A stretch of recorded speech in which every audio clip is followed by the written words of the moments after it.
طيب أيها الطلبة الأعزاء، نواصل درسنا، وقد سبق شرحه الإيجاز، والآن نشرح الإطناب. فالإطناب يعني تعريفه كما تنظرون إلى هذه السبورة: زيادة اللفظ على المعنى لفائدة.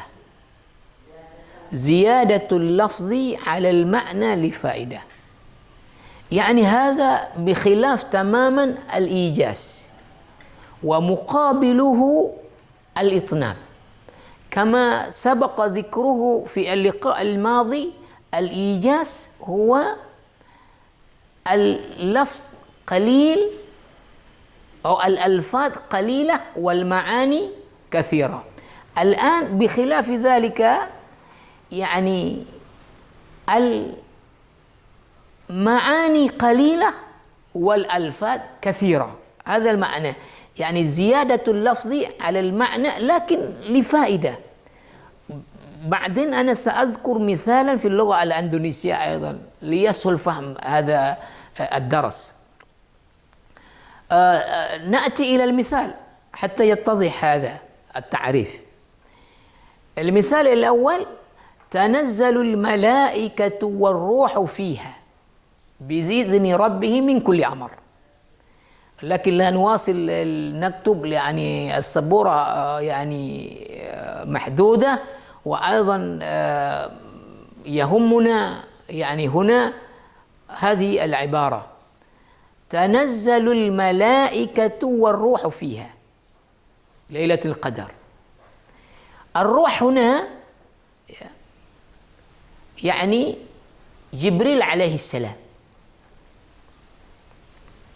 تنزل الملائكة في ليلة القدر من كل رمضان. الملائكة ملك، ملائكة تتنزل، يعني تنزل مرة بعد مرة في ليلة القدر.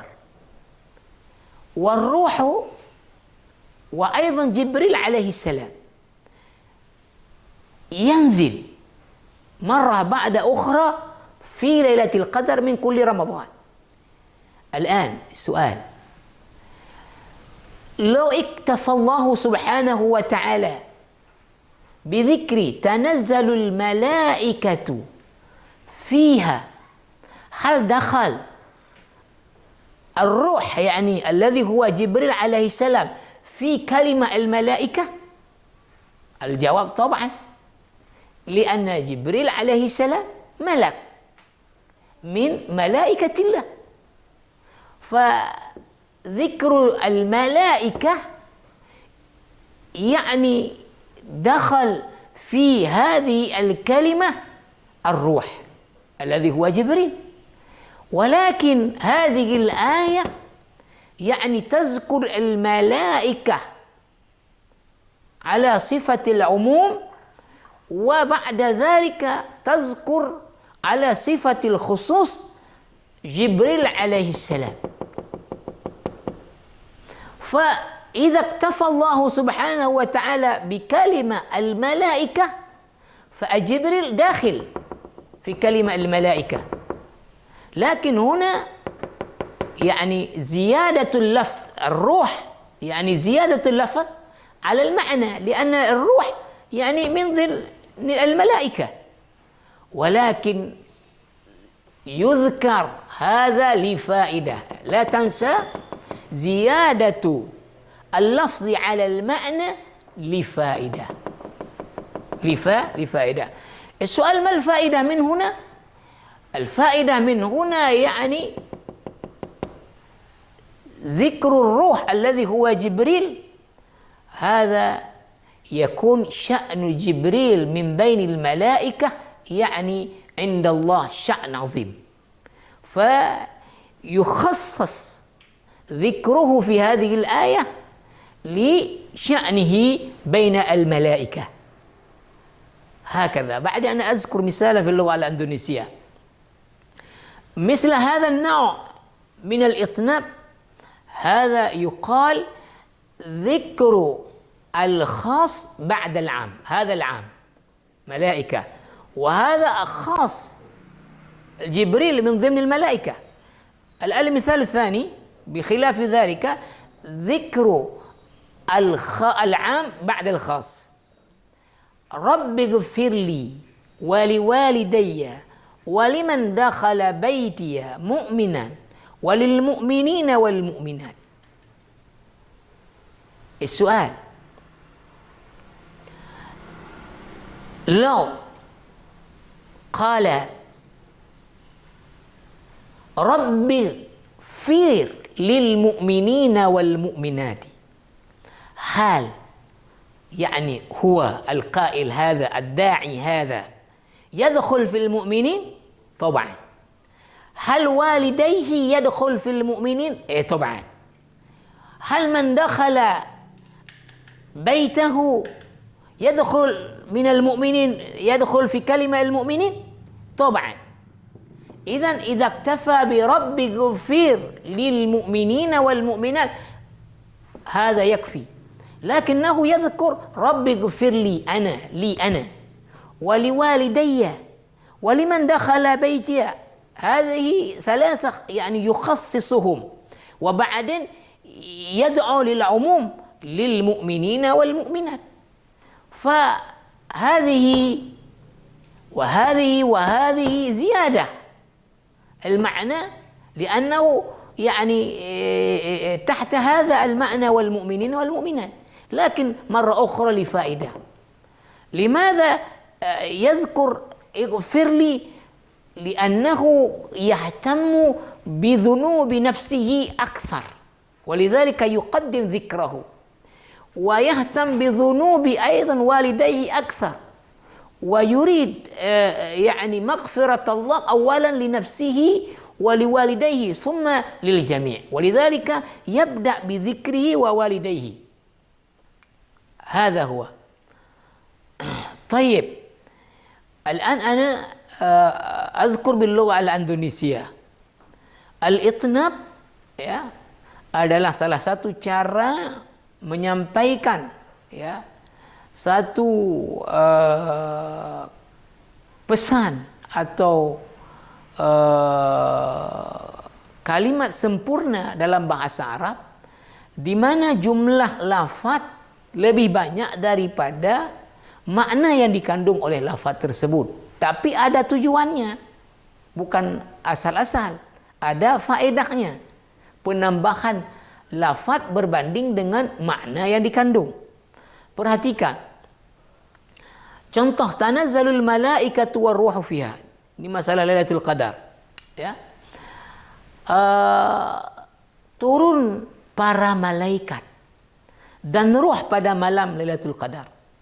Sekarang pertanyaannya, kalau disebut saya tanazzalul malaika, ruh ini maksud di sini tidak beda pendapat ulama adalah Jibril.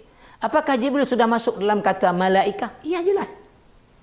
Berarti penambahan warruh di sini itu adalah penambahan lafaz berbanding dengan makna, karena sudah masuk Jibril dalam malaika. Tapi disebut lagi, kenapa? Ada faedahnya. Ini untuk ya Allah jelaskan bahwa posisi Jibril di antara para malaikat ini ada kedudukan tersendiri di sisi Allah Subhanahu wa taala, maka Allah sebut secara khusus setelah disebut malaikat pada umumnya.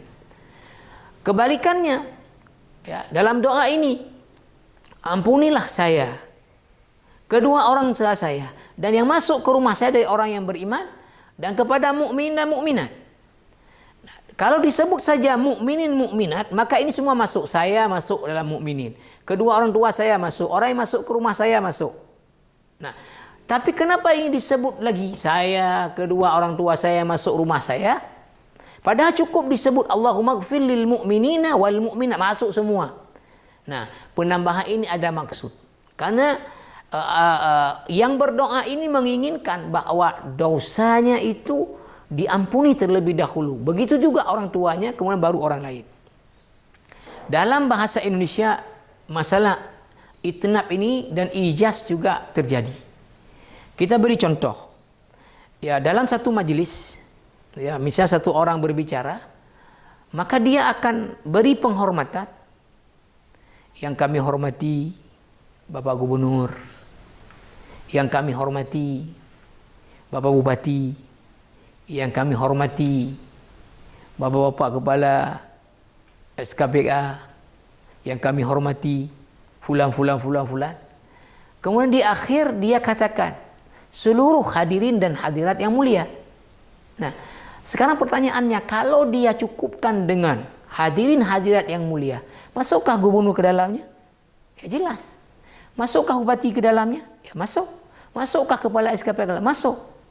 Nah, ini namanya kalau kita hanya mengatakan hadirin dan hadirat yang mulia, ini namanya dalam bahasa Arab adalah ijaz, meringkas.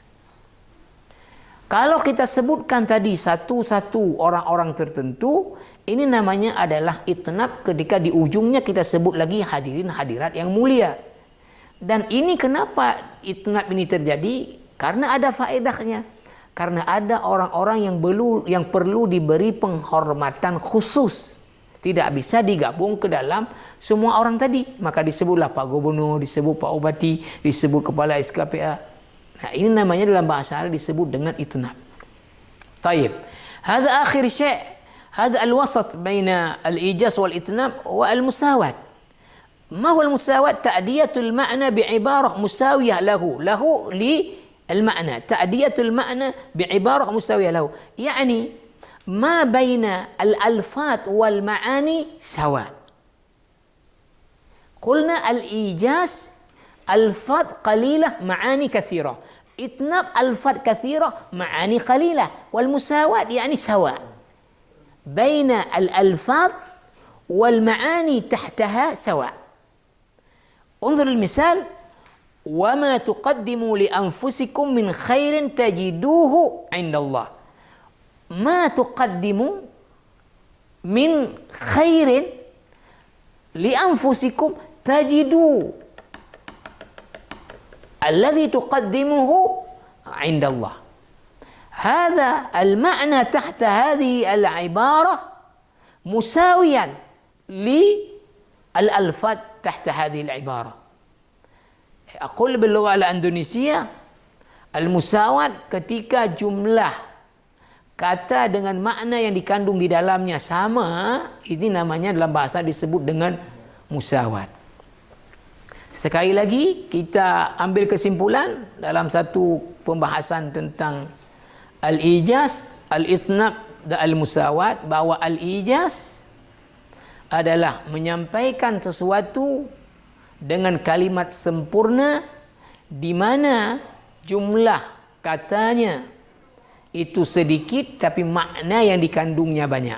Ini namanya ijaz. Kebalikannya adalah itnab, di mana kalimat sempurna tadi jumlah katanya banyak berbanding dengan maknanya lebih banyak kata. Sedangkan musawat adalah sama, jumlah makna dengan kata itu sama.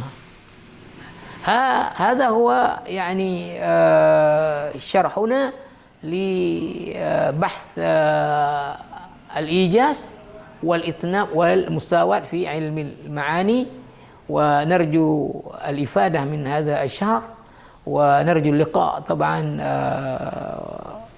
ونرجو أن يعني دائما نجتهد